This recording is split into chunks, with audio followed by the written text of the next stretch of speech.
Hey brothers and sisters, I just wanted to make a quick video about this recent rapture prediction that went viral online. Now, I want to offer some prophetic insight and some words the Lord has given me in the past that will help you not fall for any kind of deception like this. So for those who haven't heard, recently a guy from, I believe, Africa, I think his name's Joshua Mhlakela, something like that. Basically went online and said that the Lord told him that the rapture would happen on September 23rd, 24th. Now, a lot of people believe this. I mean, a lot of people didn't believe it, but there were a lot of people that did believe it, and they went and sold their homes, allegedly, cars, quit their jobs, things of this nature.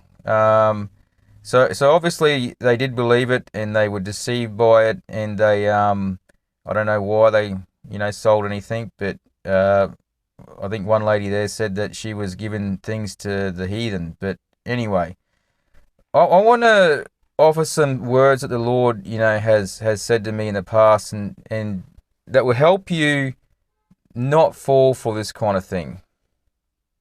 So basically, one of the things the Lord has said to me, he said, without the word, you will fall victim to the enemy. Okay, so if you don't have the word of God, if you're not reading the word of God as a Christian, and you don't know the word of God, without the word, you will fall victim to the enemy. So basically, he will be able to sway you and deceive you because you don't have that solid foundation on the word of God. Now, something else the Lord has told me, and this is what he said. He said, when you put aside what I am telling you and believe someone else, you fall into deception.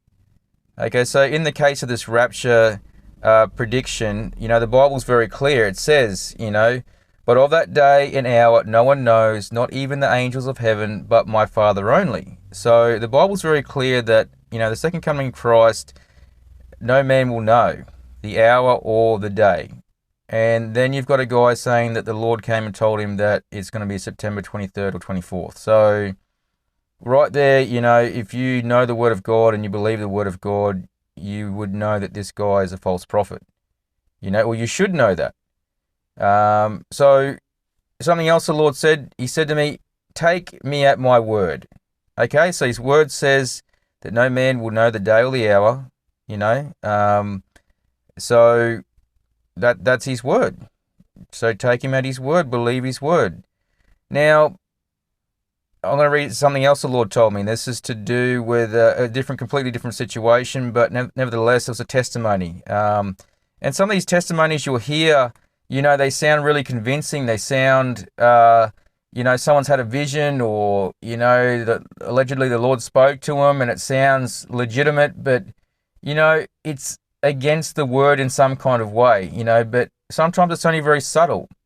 It's only in a very subtle way, but because of the testimony and how real it sounds, you kind of overlook that thing, and I've done it in the past, with kind of like subtle things, even some bigger things in my earlier walk, and this is something we have to learn. And this is what the Lord said to me. He said, a testimony should never be raised above my word.